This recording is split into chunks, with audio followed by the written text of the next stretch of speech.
All right. Excuse me. So in this video, we're going to introduce ourselves to the main object of study in Chapter 11, and in particular, the object that's being introduced in Section 11.2.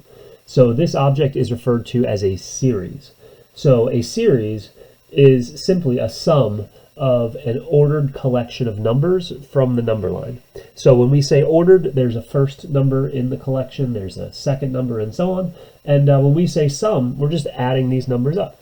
Now, if you think about what a series is, a sum of an ordered collection of numbers, and you think about what a sequence is simply an ordered collection of numbers. The two notions, sequence and series, are very related, and I think this table gives you a nice representation of the difference between the two. So whereas a sequence is simply the collection of numbers, like one, a half, a fourth, and so on, the series is the sum of that collection of numbers. One plus a half plus a fourth, and so on. Whereas this sequence, 2, 4, 6, 8, is just a collection of numbers. The corresponding series is 2 plus 4 plus 6 plus 8. Now, I will say this. When it comes to sequences and when it comes to series, we could refer to sequences and series as either infinite or finite.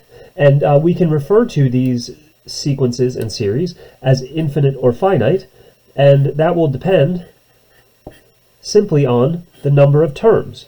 So if we have an infinite number of terms, like if we have a ... that just goes on forever, we would call such a sequence an infinite sequence because it contains an infinite number of numbers.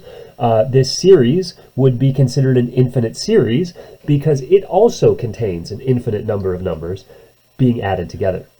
So in the case where we have 2, 4, 6, 8 out to 20, that is only a finite number of numbers, and as a result, this sequence would be said to be finite.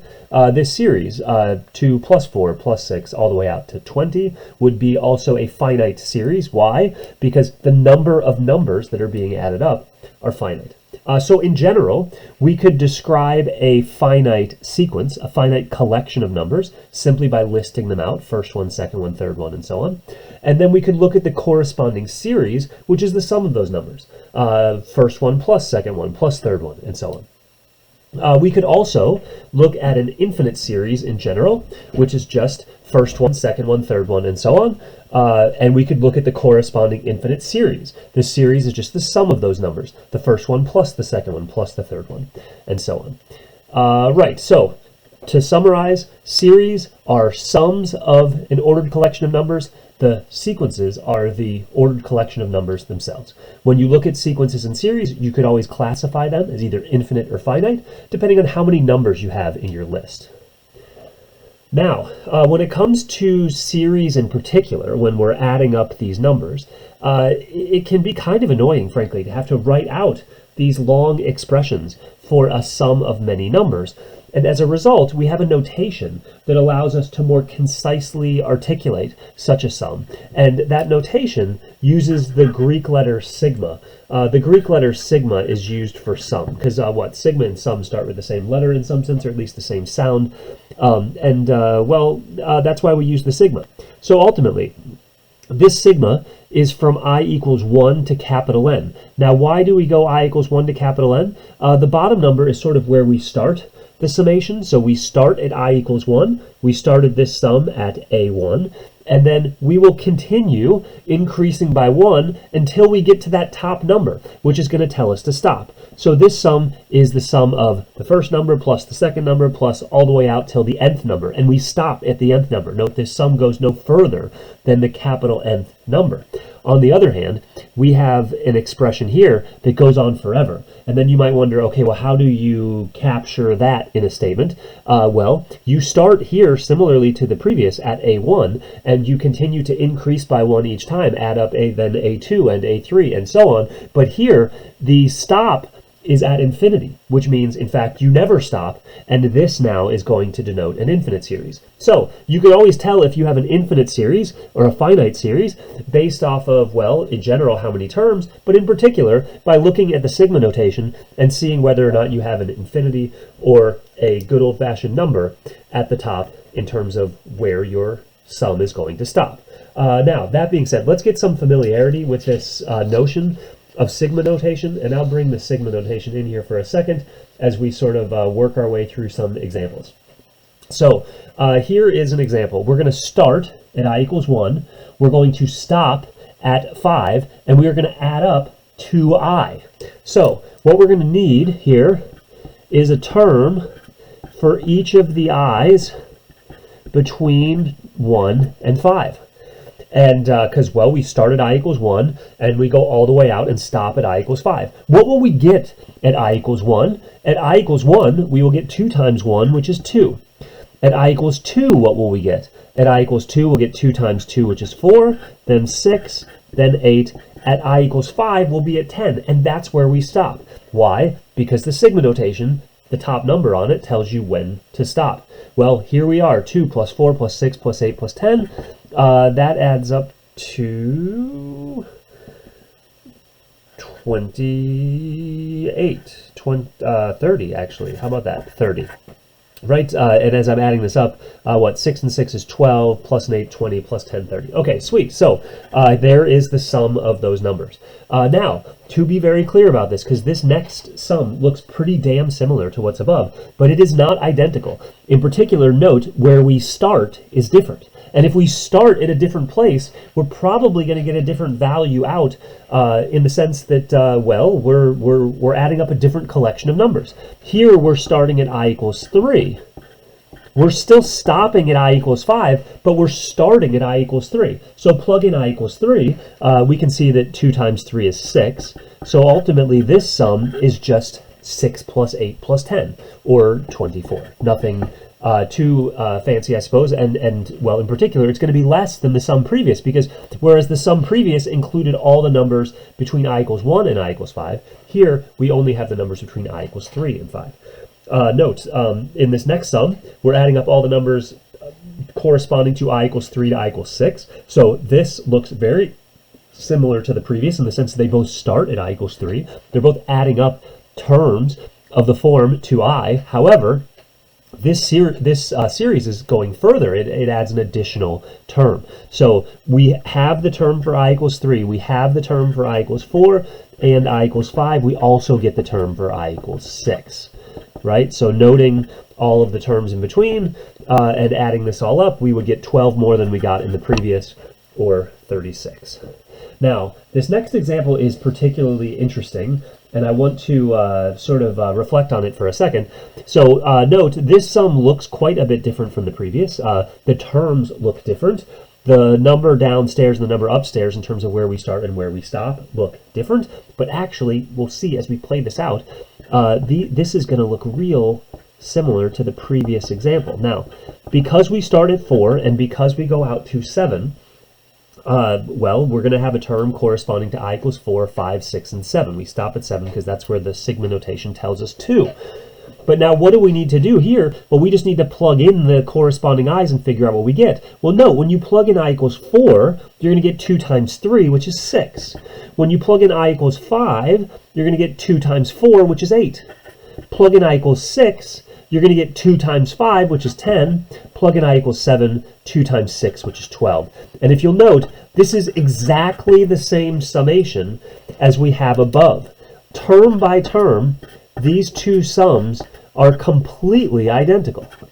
And in fact, if you ever have two sums that are completely identical term for term and only differ in a sense in how those i's are being labeled, because note the difference between the two series here is simply that here we have an I minus 1 and we're plugging in the values 4 through 7. Here we have an I and we're plugging in the values 3 through 6. This is referred to as a re-indexing of a series. And in fact, we have the ability, upon sort of reflecting on this skill of reindexing, to in fact be able to reindex any series. Check out this series. This is a series starting at I equals 1 and going out to I equals 12 of minus a third raised to the I plus 1th power. So each term is some power of minus 1/3. It's all being added together because we've got the sigma notation. Now what we want to do is take this sum, and instead of writing it in the form that it is, we want it to start at I equals 0. Note this sum starts at I equals 1, so we want to add up the exact same terms, But instead of starting at I equals 1, we want to start at I equals 0. So in particular, we'd like our summation to start I equals 0. Okay, now think about this. The terms go originally from 1 to 12. That would include 12 terms along the way, right? There would be a term for I equals 1, 2, 3, all the way out to 12. That's 12 terms total. So note, if we would have 12 terms here, we would also need 12 terms there in order for the sum to simply be a reindexing. We want the same numbers in each spot, so we want the same 12 numbers all the way along. Now, if we started I equals 0 here, we can't go all the way up to 12. That would involve 13 numbers. So instead, we're going to have to go to 11 to get ourselves exactly 12 terms. So going from 0 to 11, we have the appropriate number of terms.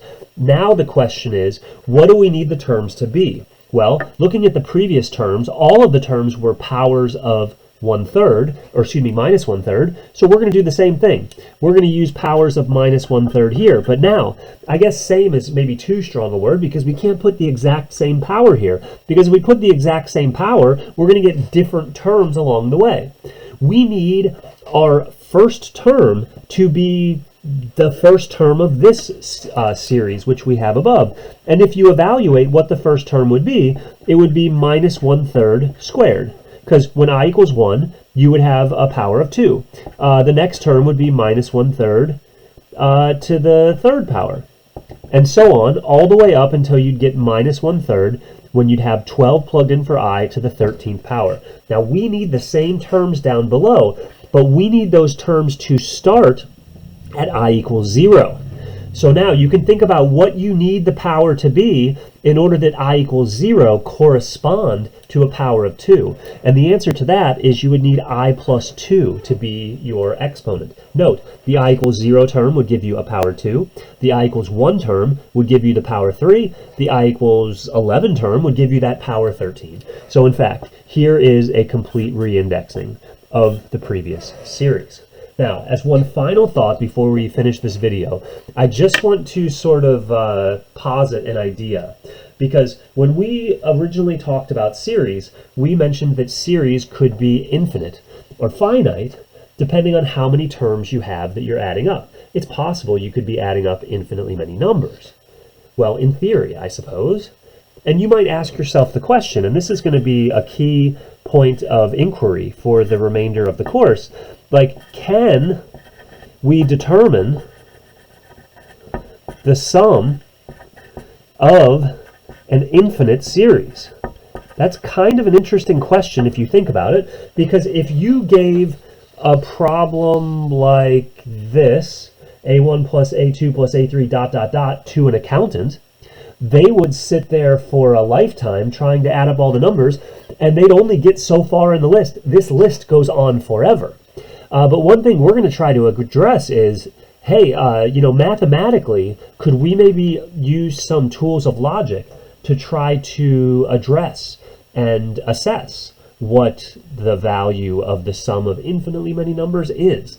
It's kind of a curious question, and we've got the rest of the semester to figure out the kind of curious implications.